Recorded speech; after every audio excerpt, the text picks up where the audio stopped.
Today, I'm joined by one of the most influential figures in luxury media, Kamal Hotchandani, co-founder and CEO of Haute Media Group. Since 2004, Kamal has built a single Miami magazine into a global luxury network. The company behind Haute Living, Haute Residence, Haute Jets, Haute Beauty, and Haute Wealth, and many more, operating across over 20 markets and speaking directly to an audience whose primary homes average well over $10 million. In this episode, we talk about building a multi-platform luxury media empire, navigating the evolution of publishing in the new digital and AI age, the global wealth migration, and playing the long game. Kamal, thank you for coming on the show. Thank you. Thank you, Jay. Thank you to your team, and excited for this beautiful podcast. Thank you for highlighting the greatest city in the world. Miami. It's really incredible. You're an immigrant from Belize, and you first moved to New York? Yeah, so my family is originally from India. I was born in Belize and went to boarding school in New York, in upstate New York when I was 9 years old, and was educated on the East Coast, followed to Connecticut and Boston, and then ended up splitting my time between South Florida and New York over the years, and in 2020 made it a full-time place 2020. Yeah, like a lot of people, I was in New York City from 2013 to 2020. COVID hit, and it was really a ghost town. New York City was a ghost town. Yeah, with that being said, my family's always had roots in South Florida, so we've been here since the mid-'80s, seeing the different cycles, especially in the real estate and hospitality side of things. So Miami was always a home base, and New York was, a secondary base for me throughout. And then Miami just became my primary places. I don't feel you really need to leave South Florida too much nowadays. Right. There's so much going on, and you have your hands in so much across the luxury space. You started at a young age. Where did you get the entrepreneurial bug at 9 years old? I have to give credit, being born in an Indian immigrant family, and I had an uncle that was very entrepreneurial. My Uncle Hans, at the age of 9, he gave different family members an opportunity that were elder to me to, work and liquidate one of his businesses. And I saw an opportunity at a very young age and was able to capitalize on it and hire some of my cousins elder than me to do the work. So I figured out, a quick route into entrepreneurship.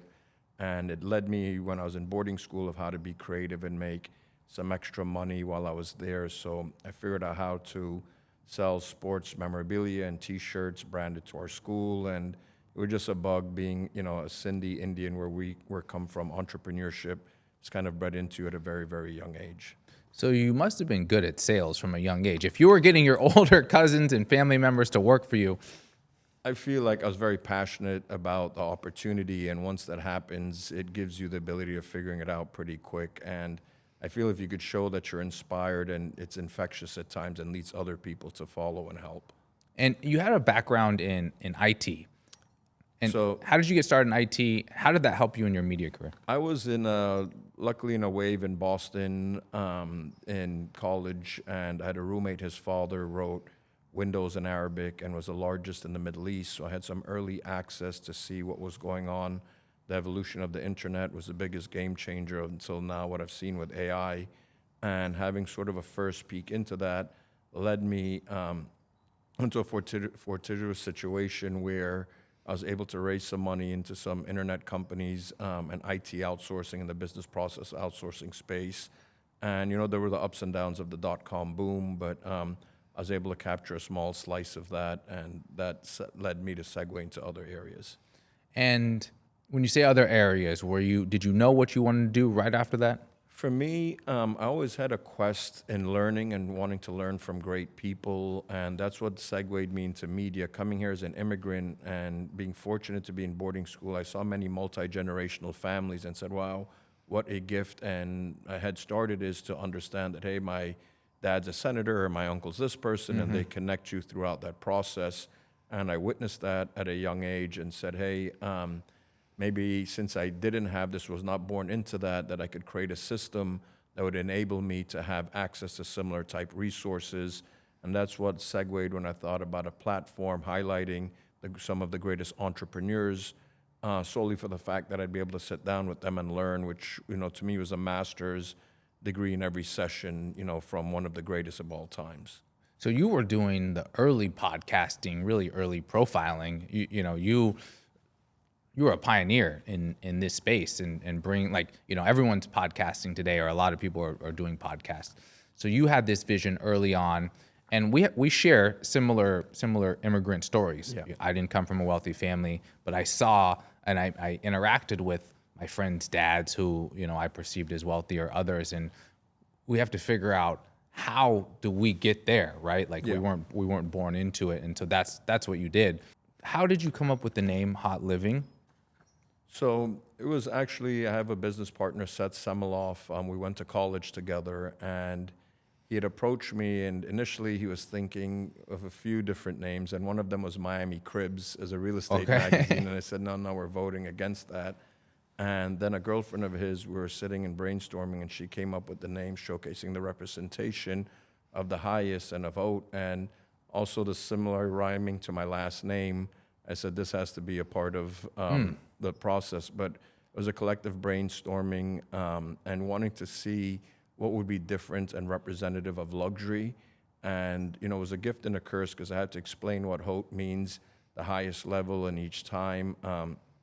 But now, with the advent of social media and building a brand over 20 years, when the brand is mentioned, the familiarity is there just because of the awareness of the social media and celebrity alignment has helped. So Haute Living, early days, were you in New York? Were you in? We started in Miami and New York 1 year after, LA, San Francisco, but Miami was home base. New York was where all the business was. People are actually joking, because I carry 2 phones, and I was always a 305 since I was 18. And when I went to New York to build a media company, I was getting a lot less responses from my 305. And I was in a meeting with Saks, and I remember the media buying saying, we have enough media in New York, we don't really care about Miami, Phoenix, all these, secondary markets. I got a 917 phone, and I saw my responses more than double, more than 2.5 times with just the perceived New York. But the media world is centered in New York, and all the luxury brands were based there until, recently there's been a big split where LVMH, Richemont Group, Swatch Group have moved a core part of their management to South Florida. So you've profiled Haute Living as an American. Sorry, I call it Haute Living. You've profiled so many incredible, wealthy, successful, self-made entrepreneurs, and you really focused on self-made. Who were some of the first people that gave you access? You were just starting out, and how did you break in? Things that were great for us was Richard Branson.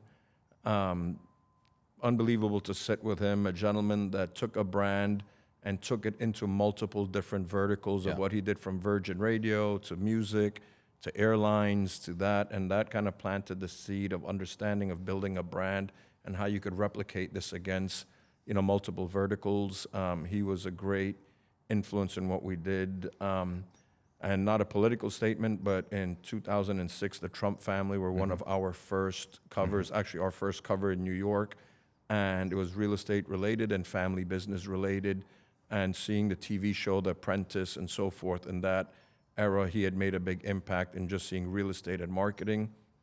And locally, George Perez from Related Group. To me, he brought Hollywood to real estate, doing Las Ramblas with George Clooney, and we had this cover shot of him, Clooney, and Gerber, and the Vegas project that didn't ever happen, but I was like, this guy's the guy. Right. Self-made immigrant, came to America, and he changed the game in Miami, and also culturally what he did with the PAM and what he just did overall. He became a dear mentor and friend over the years. So he was one of the people we early profiled that led to great inspiration and opportunity for us.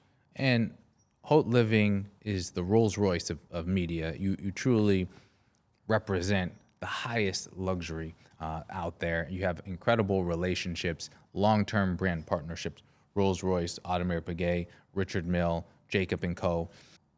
How do you manage these relationships? How have you built these over the years? Branding is so important. For me, the name of your podcast says it well, is a long game. So for me, with all of these brands, it's the value creation of what you can do for them that's out of the box. One of the key things that I believe we did well with the brand was build community, finding like-minded entrepreneurs that we could bring together in a great setting, and help elevate the brand and the brand storytelling and the brand heritage. So I think kind of understanding the DNA of the brand and the end user, and kind of layering a nice, community together. And you help Jacob & Co.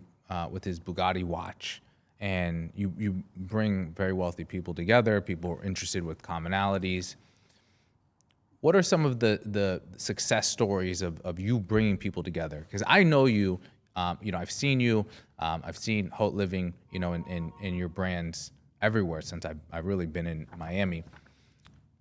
How do you bring people together? How do you think about events? How do you think about connection and building, and connecting all these people? So for me, when I look at talent and I look at brand, I look at the DNA of the brand and seeing this a multi-generational family product that's taken generations and it must be handled with care.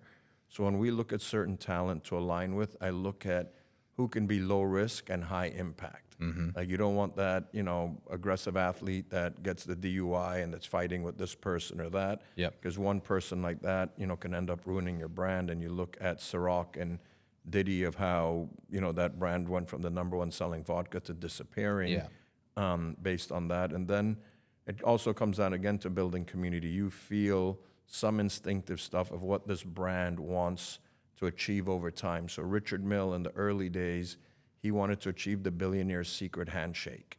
And so he came up with this idea and saying, hey, this is what we need to do. My product's gonna be for a very niche market, and this is what it is. And when this person's wearing this watch and he sees this person, he's comfortable going up and introducing themselves to each other.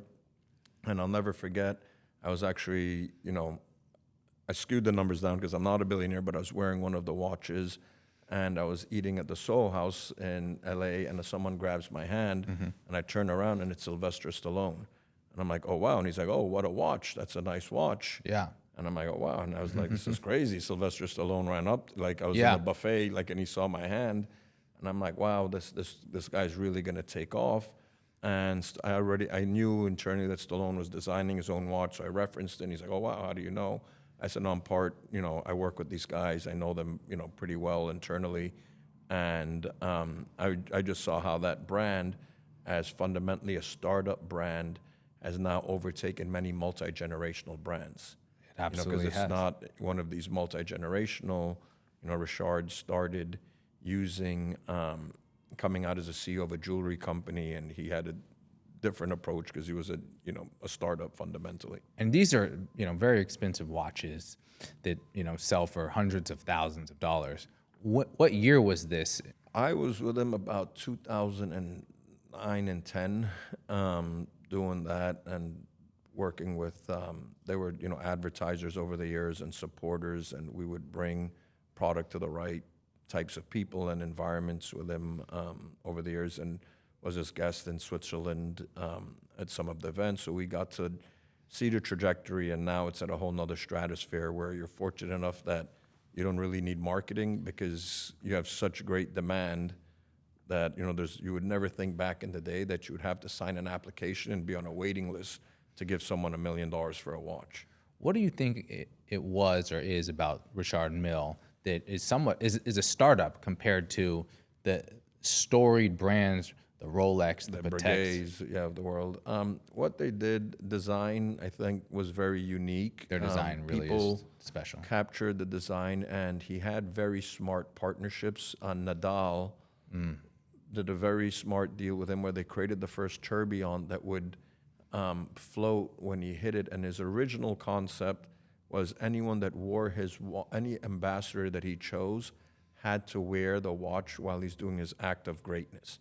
So he went to tennis, he went to, polo, car driving, and now I've seen one or two exceptions that he's done, but fundamentally when we were around, his core thing is you had to use it during your greatness, and I think it was great product and smart marketing aligned. Also, the timing of Instagram made the watch business was supposed to disappear when the iWatch came out, and everyone was, bracing for that. I was in Switzerland when it happened, and everyone was super nervous. But I think at the same time, where Instagram made the watches a status symbol, the same way people are posting a bottle of Petrus, they're posting their AP or their whatever brand. And what I also realized that the majority of stuff, because Richard at the time was telling me, I think we made 3,500 or 4,000 watches that year he made, and there were like 150,000 Instagram posts posting watches, like hashtagging. So definitely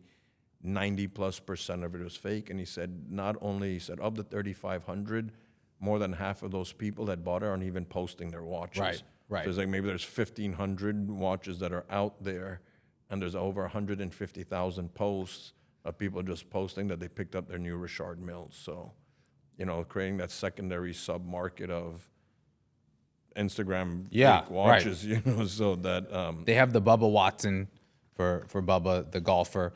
Tony Robbins wears a Richard Mille. He wears a white one when he gives his talks and his. Well, he has his a great seminars. collection. Some of the sheikhs in the Middle East, I know, gifted him a few pieces. And then he's just been collecting. He's built a very, very impressive collection over the years. You've profiled Tony Robbins. How did you meet him originally? We actually he's a super watch enthusiast and fanatic. And our first Haute Time cover in 2010, we connected with him and he invited us to shoot him at his home in Manalapan.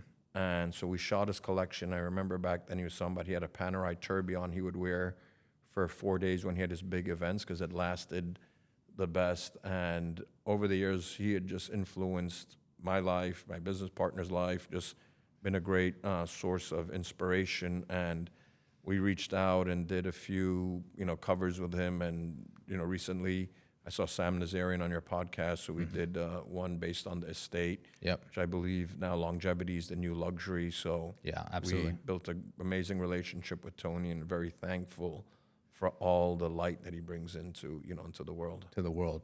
And Kamal, you've met so many really interesting people, professional athletes, singers, entrepreneurs. That's your world. What have you learned from them? And in Miami, we talk about real estate, we talk about wealth. There's so many, ultra wealthy people that are moving to Miami. What themes do you see across these successful people, and what do you think is really important, at the end of the day? Well, to me, I think kindness is key. I think that in entertainment, you see different types of people, so you can see how people respect and are respected.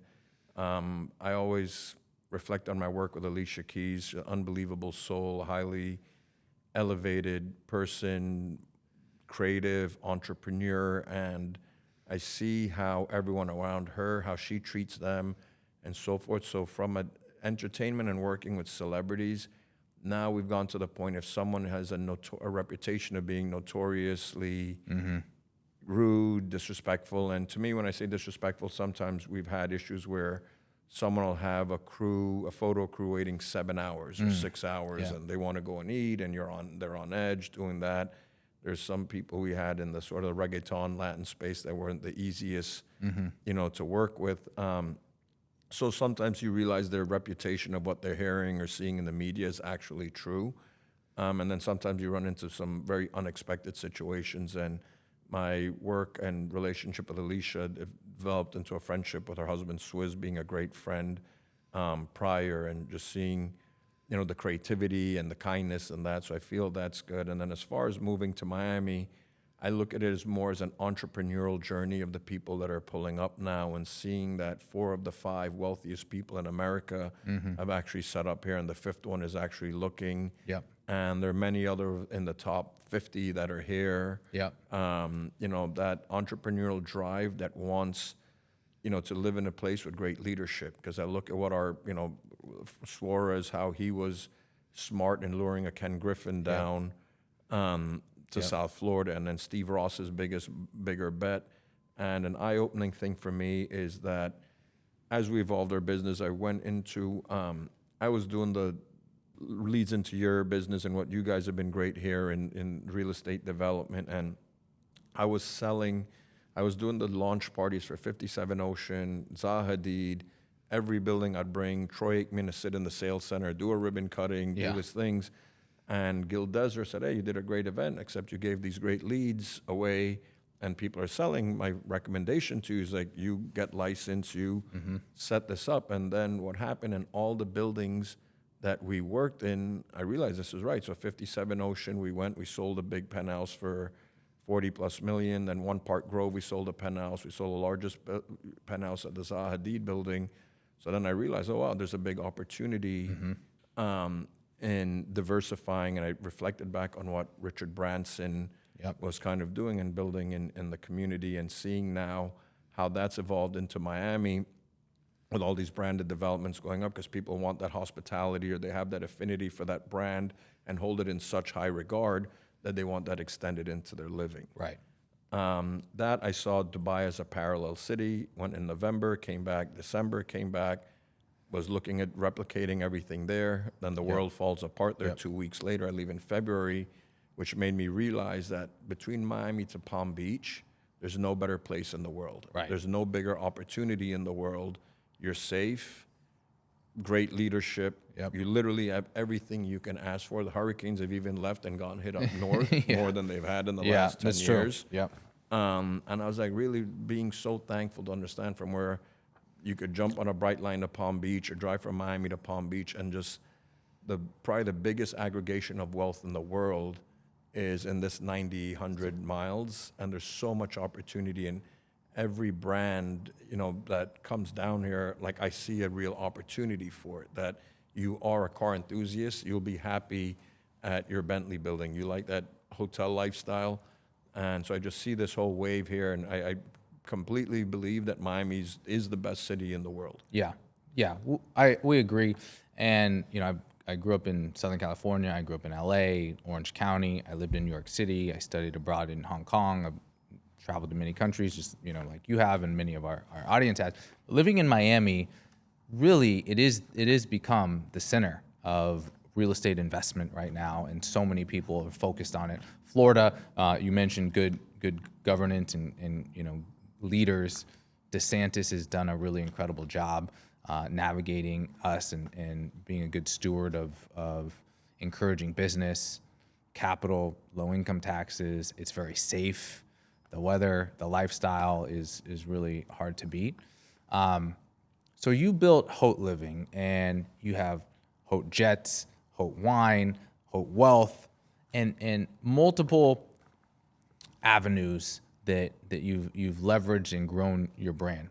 How do you manage that? How do you decide where to focus your time? So first, I realized I had built a brand IP in a community of very ultra high net worth. And I realized while we were great at marketing and servicing them, being a part of the transaction was a lot more interesting and lucrative than that. And just as an example with the Jets, a small known story, DJ Khaled was taking a bus from Miami to LA every month by bus for 13 years. And so he literally would jump on the bus. Then he started blowing up. On about 2017, his bus broke down on tour with Beyonce. Okay. And I'm like, It was a tour bus. Tour bus. Okay. But literally he would go, stop in New Orleans, freshen up, do a tour, stop in Texas. And he kept on calling me. He said, my bus broke down. I said, look, you need to get on the plane. And he refused for a year. And then I helped his son, Assad, was born in New York. And I got a jet for his son and his wife to fly down. And he told me, you need to get, and I said, call Tony Robbins. Tony's paying you. He's like, no, I need you to help me. And then one day he called me again, and I said, you know what you need to do? I'm on this plane right now with your son flying to the American Music Awards with your wife and kid, and you're taking the bus. Yeah. Right? I said, Did he have a fear of flying? A fear of flying for 13 years. Oh. Then when we got there, and I said, you just need to hold your son as a meditation, get on the plane, and we're going to do the trips. I said, we'll get a plane from Miami to Orlando. He said, no, I'm going to retire the bus in New York, and we take the flight from New York to LA. Organize the plane, that's 7 a.m. His wife says he has the flu. I said, well, we paid for a one-way. He's got to come and this plane's going. Yeah. And we did the trip, and then I realized I had access to the planes. I had access to the community. Let me get licensed and set this up. And now we're doing 300-plus trips. Yeah, chartering. And that community has led us to real estate buyers. So a charter client came and bought the owner of Artefacto's house from us. So he did a $20 million deal. Guy came on the plane, we presented him with some real estate options, and the luxury ecosystem is fundamentally our goal of how we evolved from a traditional media, new media, and now having a luxury ecosystem, understanding our brand IP and our community, knowing that we service and hosted. Rolls-Royce has a thing called Whispers. If you buy a car, you get the Whispers app. If you buy 10 Rolls-Royces, you're considered a luminary on the Whispers app. So we did a luminary dinner at Ken Griffin's Star Island home. So I was looking at the list of these people, and I said, oh, wow, this is a crazy. So they would private label, Rolls would private label some of our events and saying, hey, this is a luminary event. You get to come in this place. So a lot of that has been dumped and built into our community and saying, hey, we can actually service this consumer better than most because we have direct access to the developers that some of these transactions I've had the good fortune of calling a David Martin or calling a Gil Deser and being able to have direct access and saying, hey, make this happen. You have an open permit or you can do this, which is an edge that a traditional person, because we had 20 years plus of doing that. And same thing in the luxury brand game where I can bring a developer a brand or bring a brand and say, hey, you should study what this guy's doing and figure out how, to become a part of this. So, Kamal, as you're telling this story, I can't help but think you are a prime example of playing the long game. You started out giving value. You started off profiling people, helping them become, giving them notoriety. You weren't asking for something, handouts or transactions or fees. You really gave value. And for the listeners out there, that's, in today's day and age, you have to lead with value. And successful people, anyone really, what can you do for them? And how can you make their life easier? And so you built this community over time. And it didn't happen. You've been at this for over 2 decades. This didn't happen in 1 year, didn't happen in the second or the third year. You've really been playing the long game to be able, to host a dinner at King Griffin's Star Island home with Rolls-Royce. So absolutely, you're a prime example of what success looks like by playing the long game. No, thank you. And when I saw that, I resonated well with what your concept is, because fundamentally, you need to have a foundation to make great things happen. And I respect the fact that you're letting people highlight what's happening in the city while also building, a part of the skyline of Miami and elevating some of the experiences and stuff here. So it's exciting to see what you're adding as well as, collectively what other developers are doing. You've been in the media game. The media has evolved so much over the last 2 decades and really accelerated in the last couple years. From print media, event media, when you first started, to now social media and AI, how was it back then in getting exposure? How did you get your views and the numbers and clicks and traffic to today? Where are you focused today? Where is Haute Media going? So to me, luxury was different 20 years ago. The luxury brands looked at print as a piece of art and something that they need to sustain and grow, as the digital came up with very little barriers to entry, because there was the art of shooting the latest stuff with Chanel, publishing it, leading into coffee table books and other formats. And as I mentioned, coming from an IT background, I knew this was like an art of sort of a dying breed. It's not going to be something that goes forever, but I wanted to use that tool to highlight greatness. And people say, why do you put this old guy on there? And I said, look, this guy is C Sharp. He created the Four Seasons. He did that. And for me, a part of it was a respect play, that I got to learn from this person. I got to do this, and I knew that I could put a bikini model and you would sell more, or you would do that. But I said, well, I'm getting to go around and learn from the greatest, and I'm getting to give a tool for other people to learn from the greatest. Then I saw social media. Obviously, that changed the landscape. Digital marketing, easy to disseminate information, social media. Each person became the center of it to do that. And now with AI, I haven't seen a bigger opportunity since the web's come out to actually, as a publisher, a reputable publisher, the opportunities that are there, because the AI engines are now looking at Google News sites like ours as part of the research when they're coming up with the answers. So SEO's now gone to GEO, generative engine optimization, where you want to show visibility in the LLMs, the Claudes, the Perplexity, the Chat GPTs. So now we've reconfigured our content to be structurally more visible in these LLMs.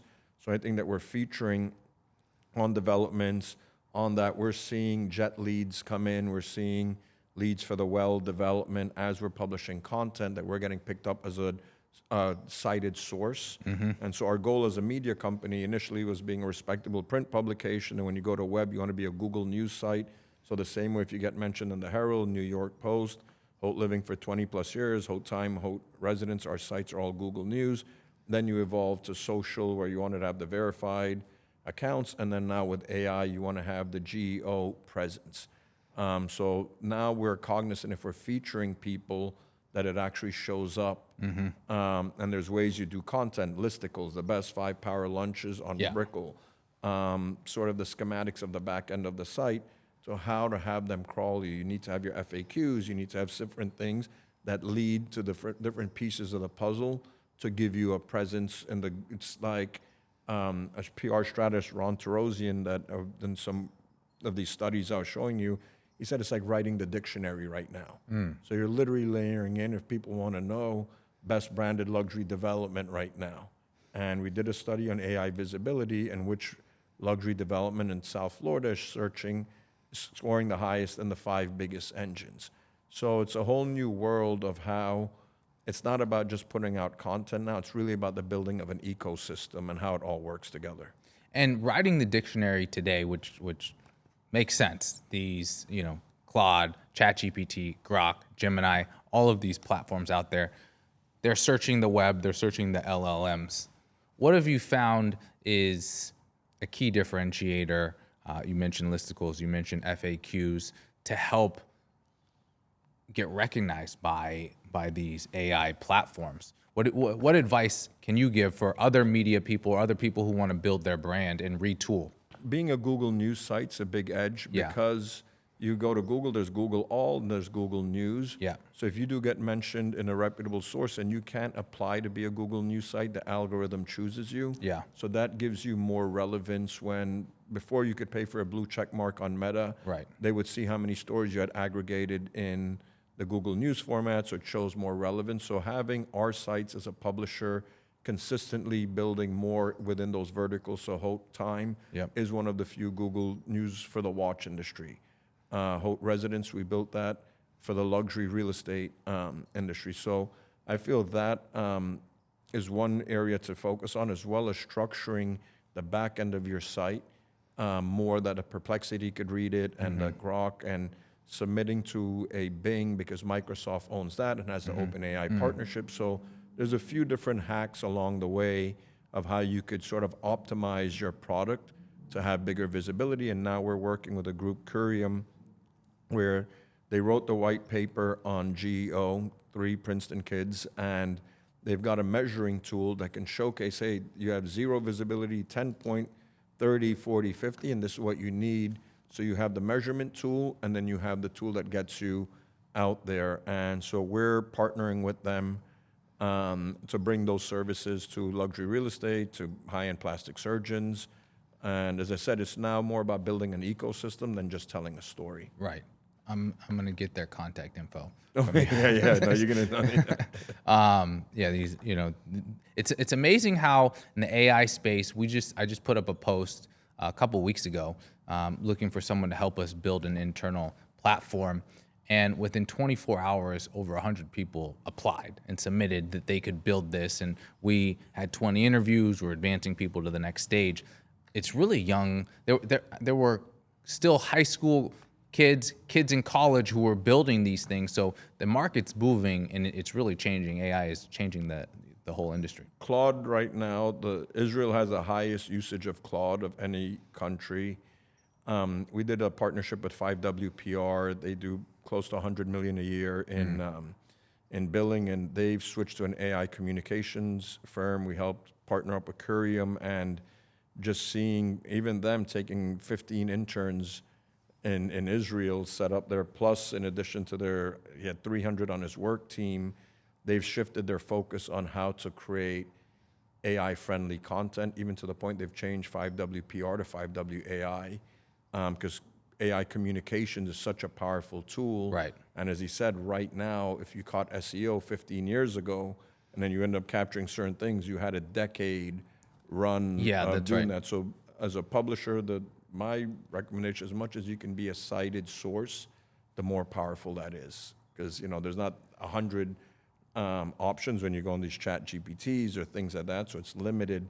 And for our strategy right now, we're fighting, to maintain and grow and measure and monitor for us, and being able to bring that tool to people that want to get early entry into, writing the dictionary. Yeah, absolutely. And that's how I've thought about it in my team. We've thought about building a personal brand. There's only, as people say, so much time left to do that. Because of AI, the game is changing and people have the same tools. It's really democratized the internet and resources and access to information. And so as a developer, we're building our own personal brand. I'm building my own personal brand to be able to talk to potential buyers, potential investors, to talk to real estate agents, talk to other developers, and get the message out there about what Prosper Group is doing. So we're thinking along the same lines. And for me, what's amazing, instead of even getting it out to them, is creating a magnet where they're coming into you. Yeah. And like I was speaking to even there's a very famous cosmetic dentist that he's done so well, he bought himself a beautiful jet. And Dr. Appa, and he's one of the most well-known office in Beverly Hills, Miami, New York, Dubai. And I was speaking to their marketing, and now 40% of their incoming calls, they're referencing Claude or Chat GPT. And they said in the last few months, it just exploded because they've been well-known in the industry, had the coverage. So if anyone's searching for cosmetic dentistry, and he starts at like 150,000 for that. So, and I was like, wow, 40% of your business is coming in. And before it was like 80% was word of mouth. Yeah, that's a great stat. Yeah, I was like, it's amazing. You really have to go write the dictionary, get on there today. Yeah. Like literally. Because no one's talking about, did you Google this? My sister, my niece was here this past week. She's in her 20s. My sister's, she's close to 60. But everyone now today, we were driving around. It was like, oh, did you ask Chat? Did you ask Claude? What's the, so if you, Kamal, as you say, you're early, you're able to get into these AI programs, it's an advantage. 100%. And I can't even sleep sometimes because I can't stop thinking about this. Yeah. And we keep on putting out reports and saying, hey, we wanted to lead and let the industry know. So we came out with a dental visibility report and showing, hey, where are these celebrity dentists showing up, who has space to grow, who's mentioned, who's not mentioned, because some people are still very analog. Yeah. And then there's still some people are very web. And so by default, they're going into AI because they're very strong on the SEO and some of the stuff's leading that. But now you have a chance as a young company to do what Richard Mille did to many 200-300-year-old watch companies and leapfrog what they did and play in the same sandbox by leveraging technology and GEO. That's a great example. What brands, if you can share, what brands want to be in the luxury real estate space that aren't today? Well, I feel most hospitality brands, have kind of segued into it. If I had to think about brands that aren't in the space yet, and I can't say that they want to get in the space, but I would like to see them in the space. One, I definitely think a Rolls-Royce building would be unbelievable. Yeah. Like if you can have a fully bespoke Rolls-Royce where you could match elements of the cars in your home, and I believe they have a very dedicated, loyal audience. And then a little bit outside the box, if I was to choose my dream project and choose a luxury brand that I think would do well, I'd love the Byblos Hotel in Saint-Tropez. Okay. And I would love to see a Byblos Beach in Miami Beach, because I feel like if you put a Byblos Beach, they have such a dedicated, where it's 4 years out, they're booked for the summers.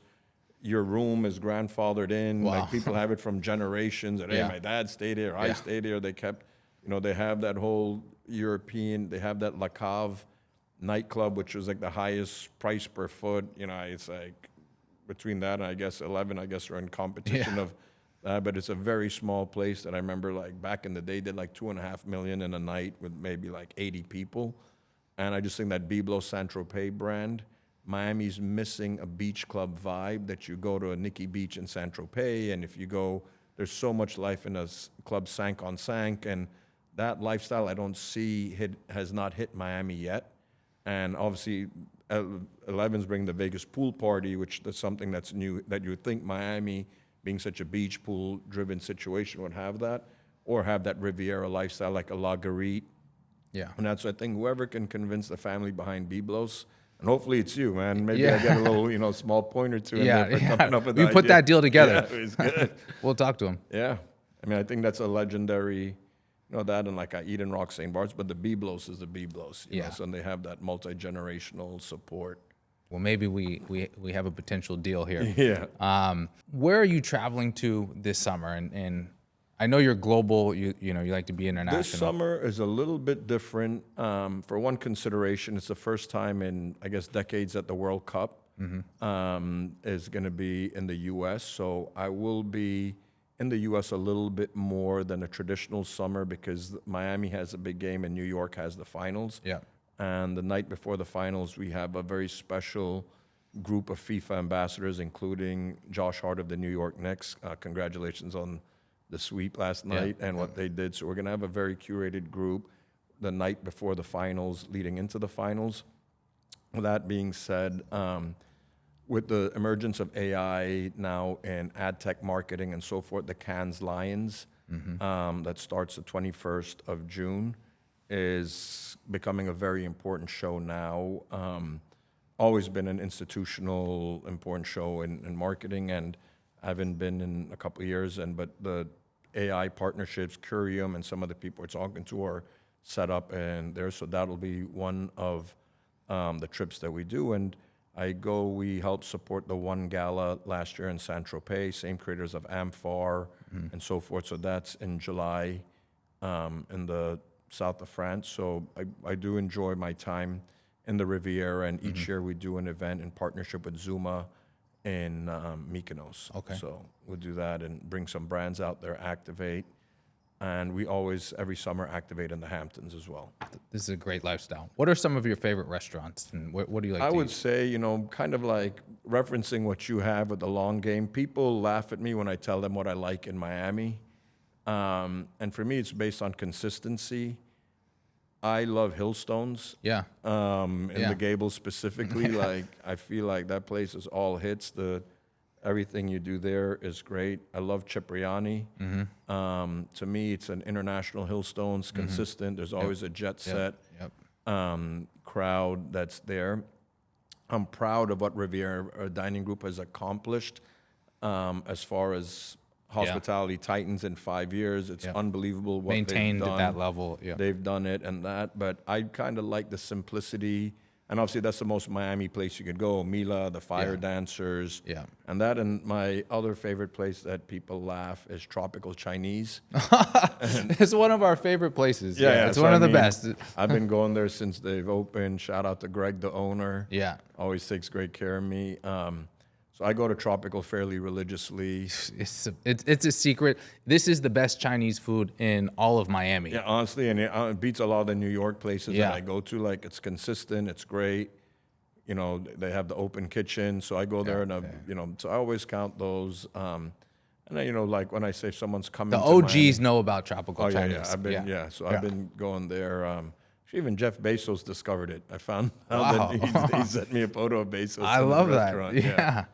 So I mean, I feel like those are as good as it gets. And then we're so fortunate, but I feel like Miami's become where to compete in a market like this, you have to have numerous restaurants, kind of like a Cipriani or a Carbone, because it's hard for the small independents like what you had before. Yeah. And that's what I kind of miss. You don't have as much of like that. A place called Macaluso's back in the day, small, 20 table independent type stuff. But I felt a lot of that got eaten up just in the new sort of beast that Miami's created in hospitality. And Kamal, last question. What advice do you have to our listeners on how to play the long game, how to build a long-term brand? To me, understanding and documenting your end goal and vision and figuring out how to work towards it. aligning with people that have done it at the level that you respect and would want to accomplish. I think that, that saying about the 5 people you surround yourself most with will end up sort of predicating where you end up in life. And I've been very fortunate to be surrounded by great people. I got to shout out my friend Lauren Ridinger and her husband JR. They were great influences in myself in business, and being surrounded by such brilliant, hungry minds that was always making things happen led me to improve my work ethic, my appreciation, my gratitude, and my execution. Yeah. So I feel that if you could find someone that's done it at the highest level, get aligned and learn how to replicate, or learn how to be inspired by it, I should say. Absolutely. And Kamal, where can people find you? How can they connect with you? So I guess the easiest way is Instagram, just at my first name, at Kamal, at Kamal, and at Kamal at Haute Living, Kamal at HauteLiving.com. I guess those are the 2 easiest ways. Amazing. Kamal, thanks for being on the Thank you very much, and congratulations on all your building.